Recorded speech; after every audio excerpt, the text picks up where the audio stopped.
Bismillahirrahmanirrahim. Assalamualaikum warahmatullahi wabarakatuh. Alhamdulillahirabbil alamin. Wassalatu wassalamu ala asyrofil anbiya'il mursalin sayyidina wa maulana Muhammadin wa ala alihi wa sahbihi wasallam ajmain. Rabbi ighfirli wa li walidayya warham kama rabbayani shaghira. Rabbi zidni ilma warzuqni fahma. Rabbi shrah li sadri wa yassir li amri wahlul 'uqdatam min lisani yafqahu qawli. Raditu billahi rabban wa bil islam dinan wa bi Muhammadin nabiyyan wa rasula. Alhamdulillah hari ini menjadi pertemuan kita yang keenam pada mata kuliah teori hukum, di mana hari ini kita akan berbicara mengenai aliran-aliran yang ada dalam teori hukum atau konteks. Bisa juga dikatakan ada sebagian orang mengatakan aliran-aliran dalam ilmu hukum. Ini merupakan bagian satu kesatuan kalau kita bicara teori hukum,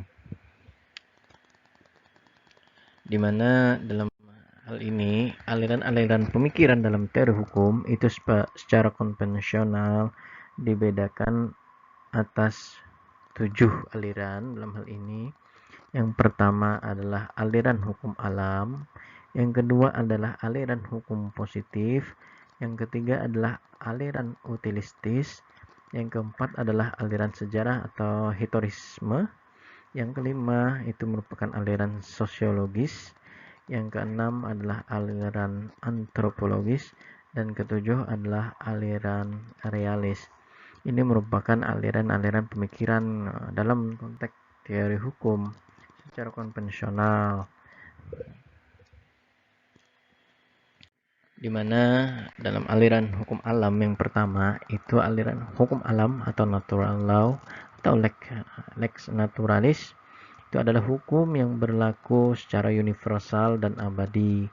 Artinya berlaku di mana juga dan pada saat apapun juga, di mana dengan adanya konsepsi hukum alam ini merupakan pencerminan dari usaha manusia dan kerinduan manusia akan keadilan mutlak, serta merupakan pencerminan dari usaha manusia untuk menemukan hukum yang lebih tinggi dari hukum positif.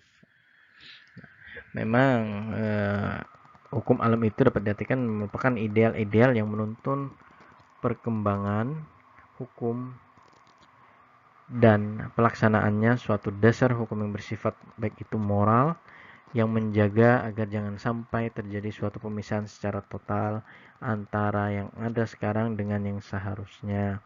Artinya ini bicara desain dan desolen.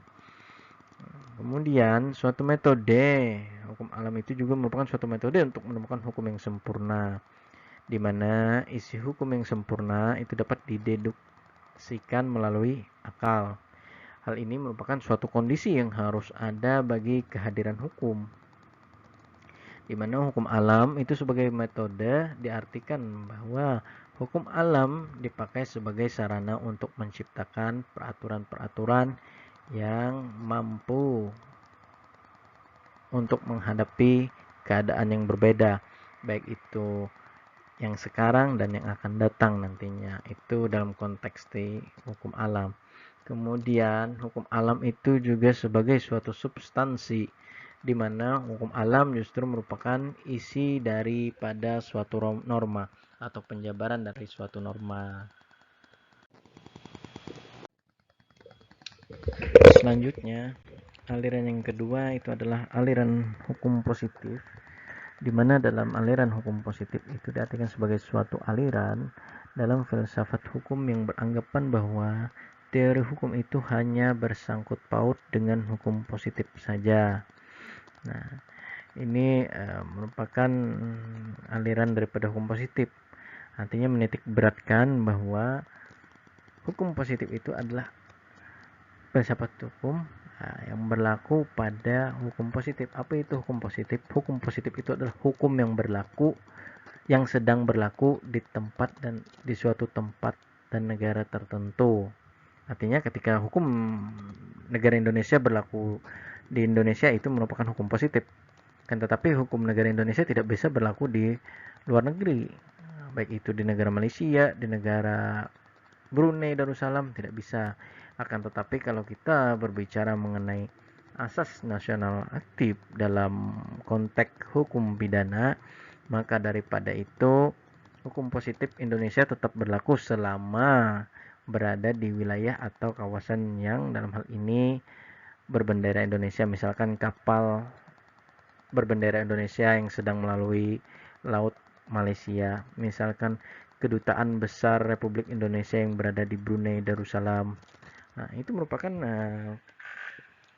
daripada penjabaran daripada aliran hukum positif itu sendiri, di mana dalam aliran hukum positif, ilmu hukum itu tidak membahas apakah hukum positif itu baik atau buruk dan efektivitasnya hukum dalam masyarakat. Jadi ada batasan-batasannya dalam hal ini, di mana yang memisahkan antara hukum yang berlaku atau desain dengan hukum yang seharusnya ada solen. Maka daripada itu aliran positif tidak ada hukum lain kecuali perintah penguasa. Penitik beratnya adalah law is command of the sovereign, di mana aliran hukum positif itu ada dua. Yang pertama adalah aliran hukum positif analitis atau analytical jurisprudence, yang tentu dalam hal ini dipelopori oleh John Austin. Nah, sedangkan yang kedua adalah aliran hukum murni atau Reichsler, kalau dalam bahasa Inggrisnya the pure of law, yang dipelopori oleh Hans Kelsen.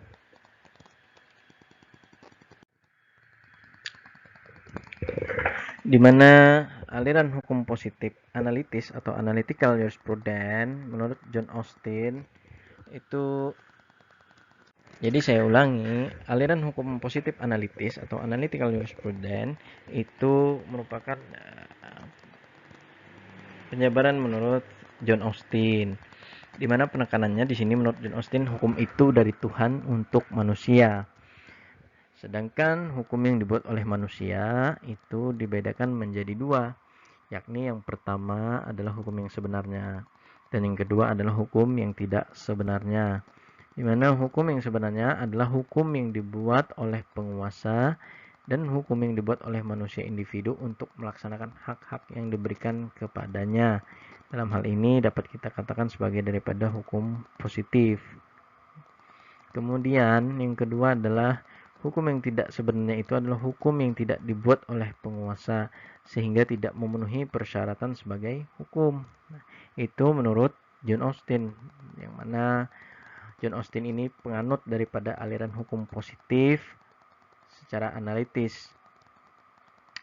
Akan tetapi menurut Hans Kelsen, Hans Kelsen ini adalah penganut aliran hukum positif dalam konteks hukum murni atau the pure of law, di mana menurut Hans Kelsen hukum itu harus dibersihkan dari anasir-anasir non-hukum. Artinya harus hukum itu berdiri sendiri, tidak bisa dia sosiologis, tidak bisa dia dalam ranah politis, tidak bisa dia secara historis, bahkan secara etis pun dia tidak bisa dikatakan hukum. Akan tetapi hukum murni itu adalah hukum itu sendiri. Nah, itu tentunya menjadi dalam lingkup hukum positif, akan tetapi dalam konteks hukum murni berbeda dengan aliran hukum positif analitis yang disampaikan oleh John Austin. Selanjutnya itu adalah ada aliran utilistis, di mana dalam aliran utilistis ini konsep itu didasarkan pada individualisme atau individu dan manfaat daripada utilisme, di mana dikatakan individu karena hukum menjamin kebebasan yang seluas-luasnya kepada setiap individu, sehingga setiap individu itu dapat mengejar kebahagiaan yang diinginkannya. Itu menurut bagian daripada aliran utilistis. Salah satunya tokohnya adalah Jeremy Bentham dan Stuart Mill. Di mana menurut Jeremy Bentham, tugas hukum itu adalah memelihara kebahagiaan dan tentunya mencegah kejahatan. Memang menurutnya pemidanaan di sini haruslah bersifat spesifik untuk tiap jenis kejahatan. Dan seberapa besar pidana itu boleh diberikan, hal ini tentunya tidak boleh melebihi daripada jumlah yang dibutuhkan untuk mencegah timbulnya kejahatan. Artinya di sini penekanannya ada perimbangan antara memelihara kebahagiaan dan mencegah kejahatan, sehingga ada penjatuhan pidana nantinya dapat proporsional dengan pencegahan dalam konteks untuk mencegah daripada suatu kejahatan itu sendiri. Sedangkan menurut Stuart Mill, dalam aliran utilistis bahwa tujuan manusia mencari kebahagiaan yang ingin dicapai manusia bukanlah benda atau sesuatu hal tertentu, tetapi kebahagiaan yang dapat ditimbulkannya, di mana ia dalam pemikirannya menjelaskan bahwa hubungan antara keadilan, kegunaan, kepentingan individu dan kepentingan umum itu setara atau berdiri sama tinggi, berduduk sama rendah. Jadi seperti itu. Itu merupakan bagian daripada Stuart Mill yang mana mereka menekankan bahwa aliran utilistis itu pada konsep individu dan manfaat sebagai titik tekan daripada pengembangan aliran utilistis itu sendiri. Dalam hal ini seperti itu. Selanjutnya adalah aliran sejarah atau historisme. Memang aliran ini, munculnya aliran sejarah ini setidaknya dilatar belakangi oleh 3 hal. Itu yang pertama ada aliran rasionalisme pada abad ke-18 yang tentunya didasarkan pada hukum alam yang dipandang tidak memperhatikan fakta sejarah. Nah, itu menurut aliran sejarah lah atau historisme. Kemudian yang kedua adalah semangat revolusi Prancis yang menentang tradisi dan lebih mengutamakan rasio. Dengan revolusi Prancis, ingat kan masih revolusi Prancis ketika itu mereka berperang dengan Inggris dalam hal ini. Selanjutnya yang ketiga itu adanya larangan penafsiran oleh hakim karena undang-undang dipandang telah memecahkan semua masalah hukum. Ini merupakan aliran daripada sejarah atau historisme yang mana muncul aliran sejarah ini dilatar belakangi oleh 3 hal tersebut, di mana salah satu tokoh aliran sejarah itu diantaranya adalah Ponsonby, di mana menurut Ponsonby menganalogikan timbulnya hukum itu sama dengan timbulnya bahasa bagi suatu bangsa, di mana hukum itu timbul bukan karena perintah penguasa seperti yang dikemukakan dalam aliran positif tadi yang di awal tadi, tetapi karena perasaan keadilan yang terletak pada jiwa bangsa itu, sehingga jiwa bangsa dalam hal ini Volksgeist itulah yang menjadi sumber hukum. Nah, ini merupakan semangat revolusi Prancis, di mana saat itu mereka merasa penjajahan yang dilakukan atau monopoli yang dilakukan oleh Inggris itu perlu diberikan perlawanan ya, maka daripada itu menjadi salah satu sumber hukum menurut konsep ini dalam konteks aliran sejarah atau aliran historisme. Selanjutnya, hukum itu tidak dibuat tetapi tumbuh dan berkembang di masyarakat bersama masyarakat atau di masyarakat, di mana konsep ini juga mengingatkan untuk membangun hukum itu diperlukan studi terhadap sejarah bangsa itu mutlak untuk diperlukan dan mutlak diperlukan. Artinya saat ini hukum itu tidak dibuat tapi tumbuh dari masyarakat dan untuk masyarakat seperti itu. Nah, hal ini juga berbeda dengan pandangan daripada teori hukum daripada hukum kita, hukum positif kita tentunya, di mana penekanan hukum positif kita adalah hukum itu dibuat, tumbuh dan berkembang di masyarakat. Siapa yang membuat? Yakni dalam hal ini adalah pihak legislatif. Itu kalau kita berbicara undang-undang, peraturan undang-undang. Selanjutnya itu adalah tokoh Pukhta, di mana Pukhta ini adalah murid dari Ponsonby, yang mana mengembangkan lebih lanjut pemikiran gurunya yakni Ponsonby tadi. Ia berpendapat sama dengan gurunya bahwa hukum suatu bangsa itu terikat pada jiwa bangsa atau Volksgeist yang bersangkutan, di mana hukum tersebut menurutnya dapat berbentuk pertama langsung berupa adat istiadat, kedua itu melalui undang-undang, dan yang ketiga itu melalui ilmu hukum dalam bentuk karya para ahli hukum. Itu menurut Pukhta. Nah, di mana ia hampir sama apa yang diungkapkan oleh gurunya Ponsonby, akan tetapi di sini dia menspesifikasikan bahwa hukum tersebut berbentuk, dapat berbentuk baik itu adat istiadat, undang-undang, atau ilmu hukum, bentukan karya para ahli hukum.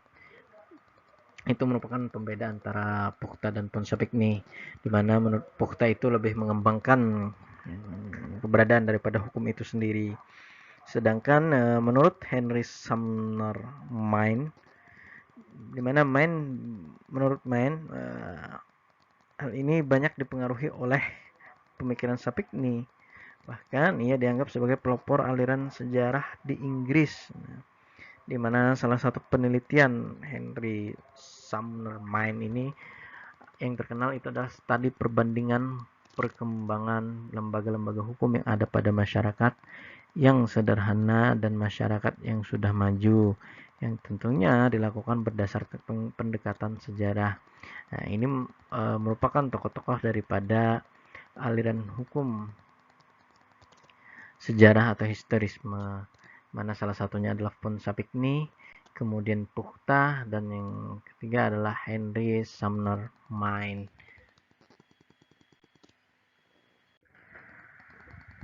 Selanjutnya, menurut aliran antropologis, mana aliran ini berpandangan bahwa di dalam masyarakat modern, aturan hukum itu dibedakan dari aturan sosial dan aturan moral.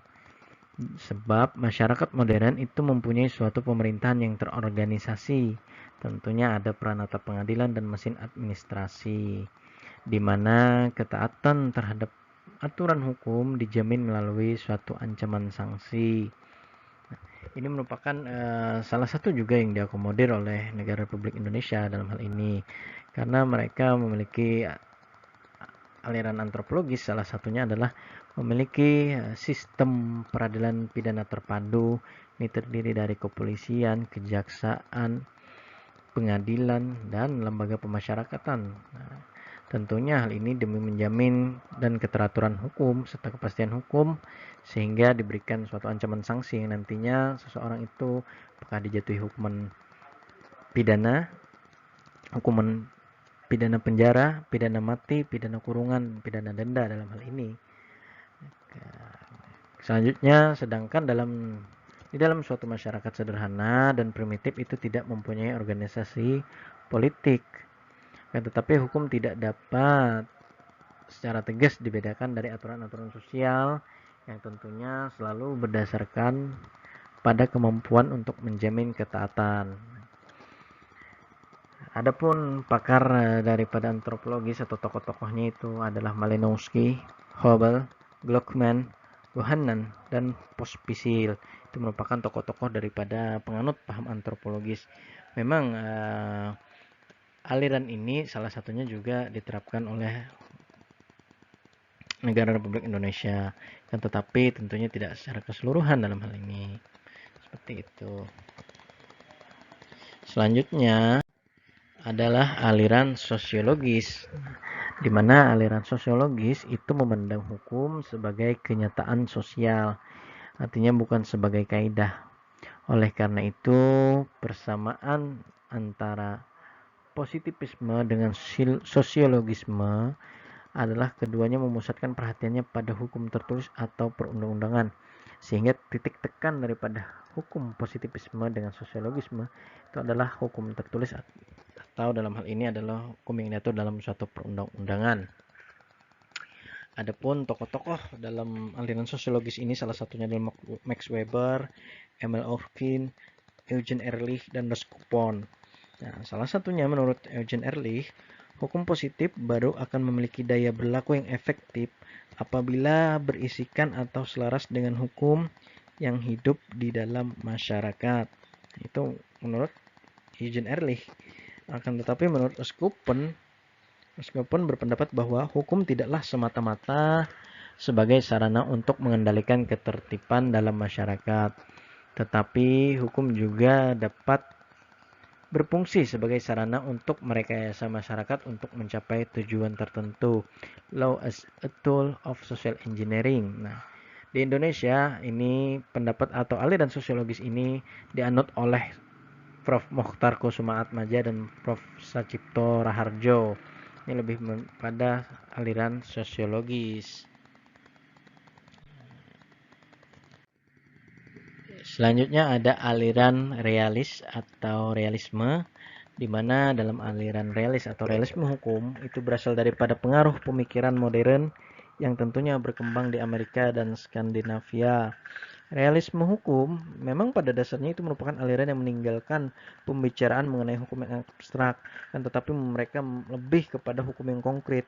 Konteks ini bisa jadi kita berbicara mengenai peraturan hukum yang tertulis seperti itu, di mana realisme hukum itu lebih menitik beratkan pada kajian terhadap pekerjaan-pekerjaan hukum yang dalam hal ini praktis dalam menyelesaikan permasalahan-permasalahan atau problem-problem yang ada dalam masyarakat.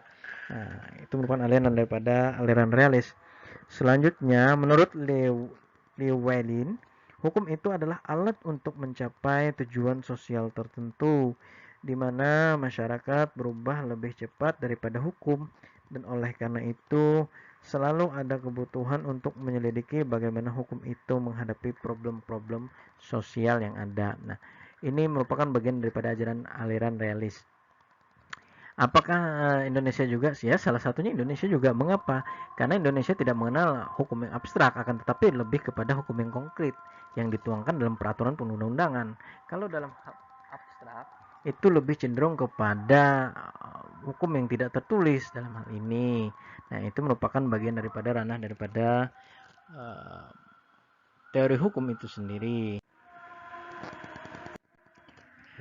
Menurut John Chipman, itu menyatakan di samping logika sebagai unsur daripada undang-undang, maka unsur kepribadian, prasangka, dan faktor-faktor lain yang tidak logis memiliki pengaruh yang besar dalam pembentukan hukum.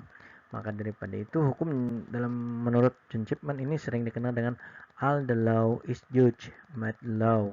Ini merupakan seorang ahli dari Amerika Serikat tentunya. Selanjutnya adalah Oliver Wendell Holmes Jr., di mana memandang apa yang dilakukan oleh dalam pengadilan dalam hal ini adalah hakim, itulah yang disebut dengan hukum. Nah, kalau ini dia lebih berpedoman kepada jurisprudensi sebagai acuan atau sebagai pedoman dalam aliran daripada realis ini atau realisme ini. Kemudian yang terakhir ada Axel Hagerstrom, mana berpendapat bahwa hukum itu dapat dilihat dari pendapatnya tentang bagaimana rakyat Romawi menaati hukum, di mana menurutnya rakyat Romawi menaati hukum secara irasional, yaitu hukum yang bersumber dari Tuhan. Nah, artinya hukum ini secara nyata ketika dia melihat atau memandang bahwa hukum Romawi itu adalah hukum yang ditaati secara irasional, karena itu langsung dari Tuhan. Nah, itu menurut anggapan menurut Axel Hagerstrom. Jadi tidak hanya tertulis saja seperti itu. Nah, ini merupakan bagian aliran-aliran yang ada dalam ilmu hukum atau dalam teori hukum yang nantinya perlu saudara rekan-rekan ketahui, yang nantinya akan dijabarkan teori-teorinya, teori Hans Kelsen atau John Austin secara spesifiknya apakah nanti dapat digunakan dalam materi skripsi atau penulisan tugas akhir rekan-rekan sekalian. Demikian materi paparan yang bisa saya sampaikan pada perkuliahan hari ini dan kali ini. Terima kasih atas perhatiannya. Tentu untuk absensi harapan saya dapat disampaikan selain melalui SIMAK, tentu juga melalui list absensi di grup WhatsApp. Demikian perkuliahan ini saya akhiri. Terima kasih atas perhatiannya. Wabillahi taufiq wal hidayah waridho wal inayah. Wassalamualaikum warahmatullahi wabarakatuh.